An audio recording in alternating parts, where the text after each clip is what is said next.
Halo semuanya, perkenalkan kami dari kelompok 6 akan menampilkan podcast. Sebelumnya, izinkan kami memperkenalkan diri terlebih dahulu. Perkenalkan, nama saya Ningkadek Lia Rismawati, absen 29. Perkenalkan, nama saya Kadek Yudi Pajulawan, nomor absen 7, kelas 83. Perkenalkan, nama saya Ikadek Surya Hartaruna Putra, absen 8, kelas 83. Perkenalkan, nama saya Nikomang Ayudya Sujati, nomor absen 33, kelas 83. Perkenalkan, nama saya Nilo Ayu Sinta Dewi, nomor absen 34, kelas 83. Perkenalkan, nama saya Gusti Bagus Pradaditya dari kelas 83, absen 42. Sebutkan dan jelaskanlah peran atau pengaruh tokoh-tokoh masa pemerintahan Belanda di Indonesia. Baik, saya akan menjawab pertanyaan nomor 1 bagian A. Jadi, J.P. Koon atau Jan Pieterszoon Koon dikenal sebagai peletak dasar penjajahan VOC di Indonesia.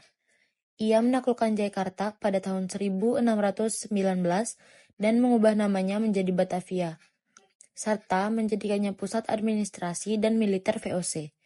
Jan Pieterszoon Koon berpengaruh dalam memonopoli perdagangan rempah-rempah secara kejam, terutama di Kepulauan Banda, untuk memastikan Belanda menguasai. Jadi jawaban nomor 1 yang B adalah Herman Willem de Andes. Ia dikirim oleh kerajaan Belanda saat berada di bawah pengaruh Napoleon atau Prancis. Peran bertugas mempertahankan Pulau Jawa dari serangan Inggris. Pengaruhnya melakukan sentralisasi kekuasaan dan mengubah sistem pemerintahan tradisional menjadi sistem birokrasi modern yang lebih ketat. 2. Kemudian carilah kebijakan-kebijakan yang dikeluarkan masa tokoh Belanda tersebut di Indonesia dan jelaskanlah.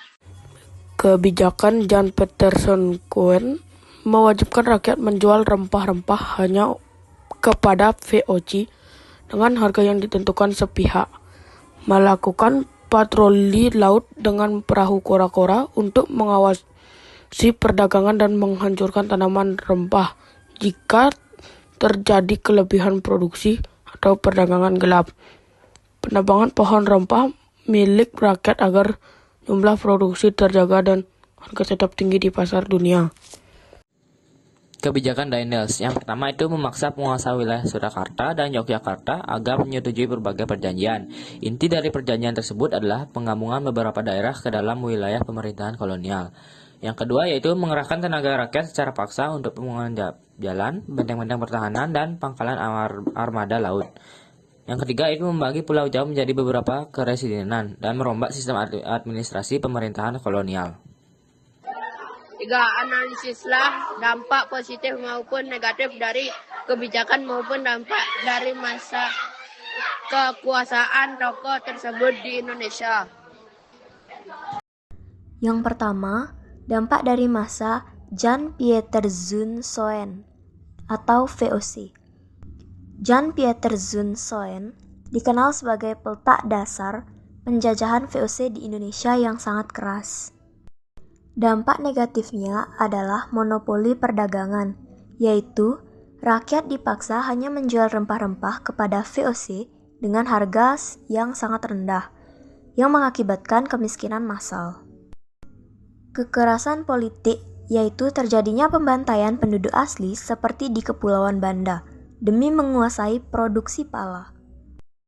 Adu domba atau Divide et Impera, yaitu memecah belah kerajaan-kerajaan di Nusantara agar mudah ditaklukkan. Dampak positifnya adalah pembangunan Batavia, yaitu menjadikan Jakarta atau Batavia sebagai pusat administrasi dan pelabuhan internasional yang modern pada zamannya. Yang kedua, ada dampak dari masa Herman Willem Daendels, yaitu Republik Bataaf. Daendels dikenal dengan gaya kepemimpinan militer yang disiplin, namun kejam. Dampak negatifnya adalah kerja rodi. Kerja rodi adalah pembangunan jalan raya pos atau anyer penarukan yang memakan ribuan korban jiwa karena rakyat dipaksa bekerja tanpa upah dan makanan yang cukup. Penjualan tanah. Penjualan tanah adalah menjual tanah rakyat kepada pihak swasta atau tuan tanah yang melahirkan sistem tuan tanah yang menindas petani.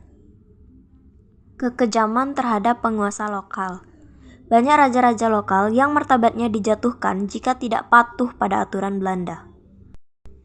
Dampak positifnya adalah infrastruktur transportasi, yaitu terbangunnya jalan raya pos panjang kurang lebih 1.000 km yang hingga kini masih menjadi urat nadi transportasi di Pulau Jawa.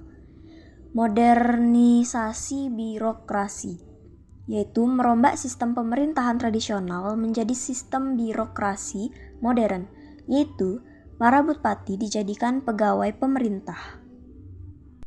Kesimpulannya adalah, secara keseluruhan, dampak negatifnya jauh lebih besar bagi rakyat Indonesia karena menyebabkan penderitaan fisik, kemiskinan, dan hilangnya kedaulatan politik. Namun, dampak positifnya secara tidak langsung adalah terbangunnya infrastruktur jalan raya dan pengenalan sistem administrasi modern yang nantinya memengaruhi struktur negara Indonesia di masa depan. Terima kasih sudah mendengarkan podcast kelompok kami. Saya, perwakilan dari kelompok 6, pamit undur diri. Terima kasih.